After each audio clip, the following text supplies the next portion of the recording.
All right, that will depend upon the जो आपका profit sharing ratio होगा, ठीक है, and this profit sharing ratio will be mentioned in the partnership agreement once when the partnership is being made. ठीक है, so for example we have three people who form a partnership A B C.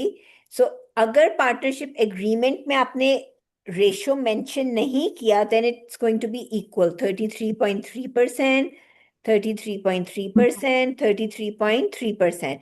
But if you have mentioned in the partnership agreement, then it will be according to whatever has been decided between the three partners. So let's suppose A could be 10% partner, B could be 40% partner, C could be 50% partner. Again, depending on what it says in the agreement. आया समझ साहिल?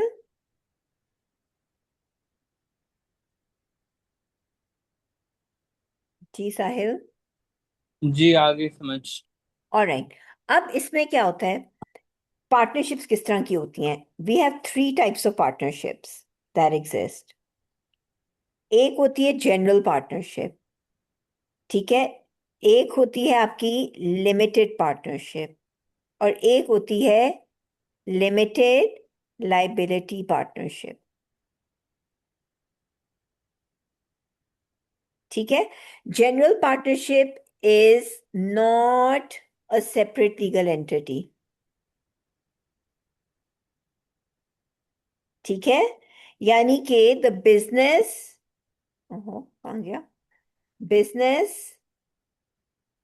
and the owners are going to be treated as the same entity, which means that the business owners जो partners होंगे, partners will be jointly and severely liable for the debts of the partnership.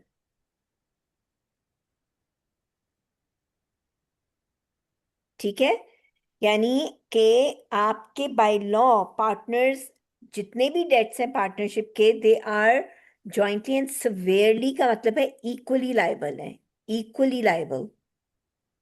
ठीक है, क्योंकि ये separate legal entity business नहीं होता है, which means कि इनके फिर जो जो assets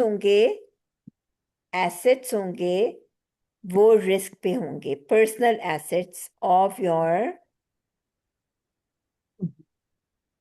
personal assets of your partners, they will also be at risk. ठीक है, अब लिमिटेड पार्टनरशिप क्या होती है? लिमिटेड पार्टनरशिप में एक पार्टनर, कम से कम वन पार्टनर, उसको आप कहते हैं जनरल पार्टनर.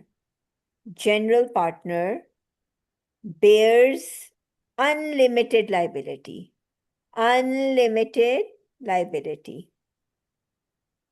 ठीक है, and the rest of the partners जितने भी होंगे, रेस्ट हैव लिमिटेड लाइबिलिटी. ठीक है, तो ज्यादा रिस्क कौन बेयर कर रहा है फिर साहिल? जो अनलिमिटेड में। जो जनरल पार्टनर है जिसकी अनलिमिटेड लाइबिलिटी है. तो इस पार्टनरशिप में फिर क्या होता है, only the general partner can take decisions. ठीक है, जो लिमिटेड पार्टनर्स होते हैं ना, जिनकी लिमिटेड लाइबिलिटी होती है, फिर they can not take, they limited partners cannot take part in management. ठीक है, अब ये क्यों बनाई जाती है लिमिटेड पार्टनरशिप? लेट्स सपोज आप एक बिजनेस साहिल स्टार्ट करते हो and you need some money, right? Problem क्या है? प्रॉब्लम ये है कि आपके पास पैसे कम हैं. आप कहते हो कि मिस रान्या आप मेरी पार्टनर बन जाएं, ठीक है, कुछ पैसे आप डाल दें. But then what happens is you don't want to give control of your business. You don't want me to take decisions on your behalf or on behalf of your business. तो अगर आप जनरल पार्टनरशिप मेरे साथ बनाओगे तो फिर each partner in a general partnership can take decisions. In a limited partnership, You can become the general partner और आप मुझे limited partner बना दो. That way I will pool in the money, I will contribute the capital, but I will not take part in the management, I will not do decision making. तो ये इसलिए बनाई जाती हैं लिमिटेड पार्टनरशिप्स, सो दैट जो general partner है, general partner can retain control. हो रहा है। आया समझ साहिल इतना? फिर आपका होता है limited liability partnership. These kind of partnerships, they have to be incorporated. Incorporated का मतलब होता है कि आपको इनको प्रॉपर तरीके से इन बिजनेसेस को रजिस्टर करवाना पड़ता है यूके में कंपनी हाउस के साथ, जैसे कंपनी को कराते हैं. ठीक है? और इसमें जितने भी पार्टनर्स होते हैं, all partners have limited liability. All partners have limited liability. ठीक है? और इसके क्या फीचर है कि आपके जो कंपनी, ये जो होती है लिमिटेड लाइबिलिटी पार्टनरशिप होती है, it's a separate legal entity business.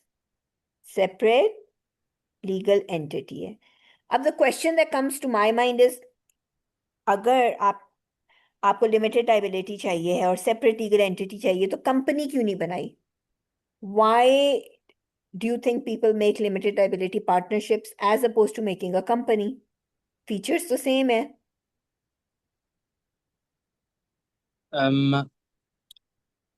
Why did they make a limited company? Yeah, why not make a limited company instead of making a limited liability partnership? Because on a limited liability, like one person who wants to do general, they don't have to do that. नहीं, limited liability एक है, limited partnership एक है limited liability partnership. इसमें all partners have decision making, all of them can take decisions.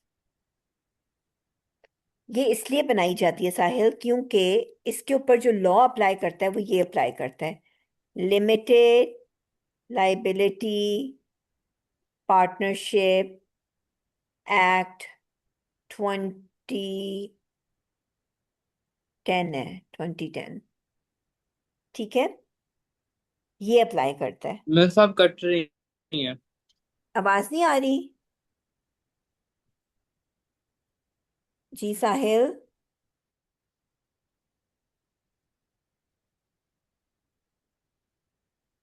साहिल आवाज आ रही है?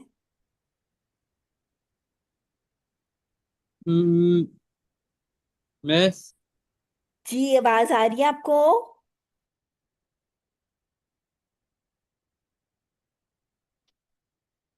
यार ये इंटरनेट का क्या बंदा करे, मुझे बताओ.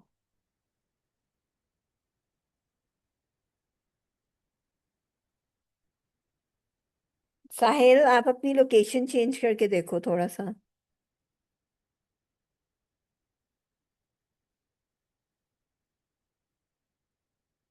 उसका मसला डिस्कनेक्ट हो गया.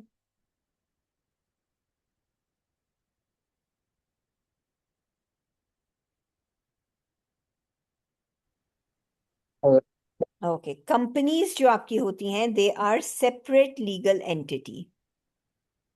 Separate legal entity. ठीक है? which means that the owners and the business, which is the company, are treated as separate. ठीक है? अब इससे होता क्या है, लीगल इसके रेपरकशंस ये होते हैं that the company owns its own property. ठीक है? Company enters into contracts in its own name.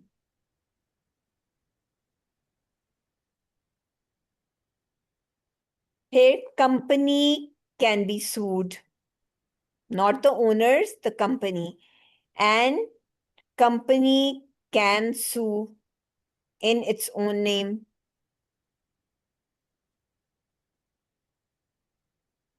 जी आया समझ साहिल? जी। और जो ओनर्स होंगे, owners which are the shareholders in a company, they have limited liability. ठीक है? और लिमिटेड लाइबिलिटी का मतलब क्या है? It is limited to the capital contribution they've made. That's the only money that is at risk. Their personal assets are not at risk. जी साहिल आया समझ? जी। अब कंपनीज में आगे डिफरेंट कैटेगरीज होती हैं, ठीक है? 3 मेन कैटेगरीज हैं, फिर मैं आपको, बल्कि 2 मेन है, फिर आगे मैं सब डिवाइड उन्हें कर देती हूँ।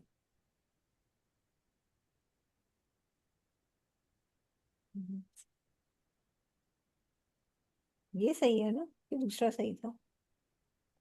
ओके। अच्छा, कंपनीज में आपकी होती है unlimited liability companies. These are very few in the world. And limited liability companies. ठीक है? कंपनी हमेशा क्या होगी? एक सेपरेट लीगल एंटिटी होगी. Separate legal entity. ठीक है? जो अनलिमिटेड लाइबिलिटी कंपनीज होती है ना, इसमें जो आपके ओनर्स होते हैं उनको मेंबर्स कहते हैं. मेंबर्स, उनकी लाइबिलिटी अनलिमिटेड है, तो ये गारंटी देते हैं कि if the company goes bankrupt, if company goes bankrupt, so they will bring in their personal money. So they give guarantee to pay debts. ठीक है? अब क्यों अनलिमिटेड लाइबिलिटी कंपनी बनाते हैं लोग?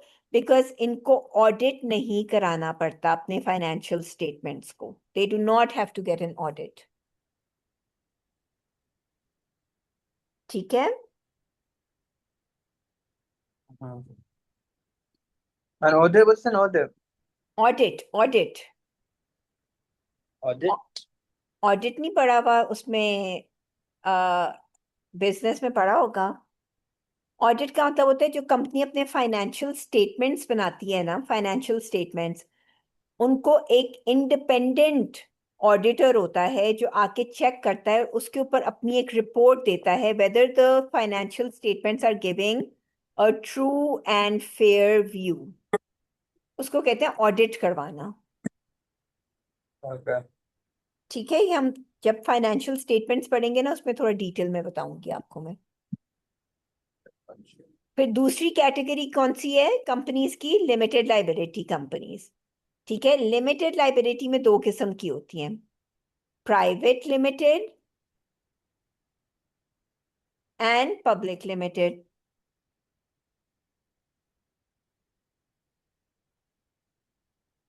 Private limited are those companies which are smaller companies.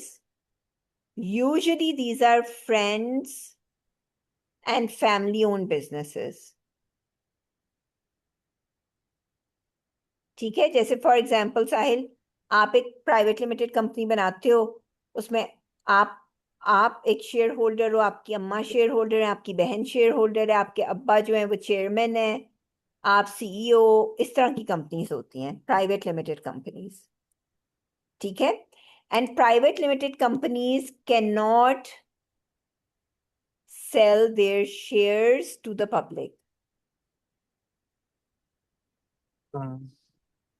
ठीक है? तो इनके पास फाइनेंस फिर लिमिटेड फाइनेंस होता है. ठीक है? फिर होती है public limited companies. So public limited companies larger companies होती हैं. ठीक है? And they can sell their shares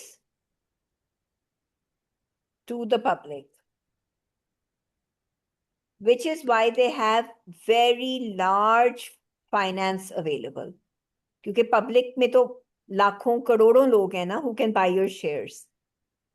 इसमें दो टाइप होती हैं पब्लिक लिमिटेड में। एक होती है आपकी कोटेड और लिस्टेड कंपनीज, और एक होती है अनकोटेड और अनलिस्टेड कंपनीज। ठीक है, कोटेड या लिस्टेड का मतलब है those public companies which are registered on the stock exchange. तो जब पहली दफा कंपनी अपने आप को रजिस्टर कराती है ना स्टॉक एक्सचेंज पे, वो लिस्ट हो जाती है, और फिर वो पहली दफा जब अपने shares when they are going to sell their shares for the first time to a public, उसको आप कहते हैं आईपीओ,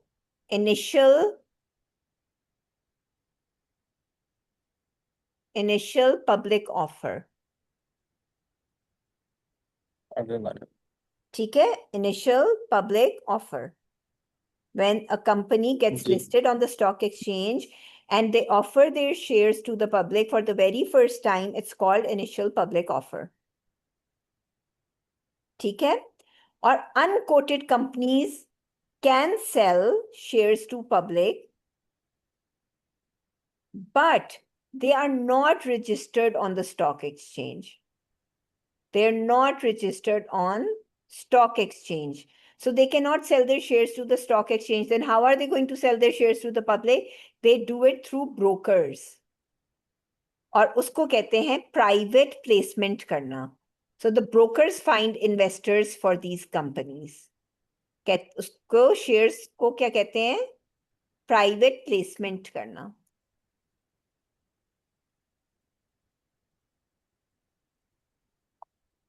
जी साहिल, आए समझ? जी बस आया कट रहा है समझ? पूरा नेट वाला। ठीक है, तो एक तरीका है, पहली दफा जब शेयर्स इशू किए स्टॉक एक्सचेंज पे कंपनी ने, उसको आप कहते हैं आईपीओ. अगर प्राइवेट इन्वेस्टर्स को शेयर सेल किए, उसको आप क्या कहते हैं? प्राइवेट प्लेसमेंट करना. और एक तीसरा तरीका होता है जिसको हम कहते हैं साहिल राइट इशू करना. Right issue. राइट इशू का मतलब होता है that a company offers it's new shares. पहले शेयर्स कर चुकी है, आईपीओ कर चुकी है, बट अब नए शेयर्स इशू करिए, new shares to the existing share holders, जो ऑलरेडी कंपनी के शेयर होल्डर्स हैं, existing share holders in their existing share holding. इसका क्या मतलब है? इसका मतलब है, लेट्स सपोज वही कंपनी है एबीसी कंपनी, उसमें साहिल के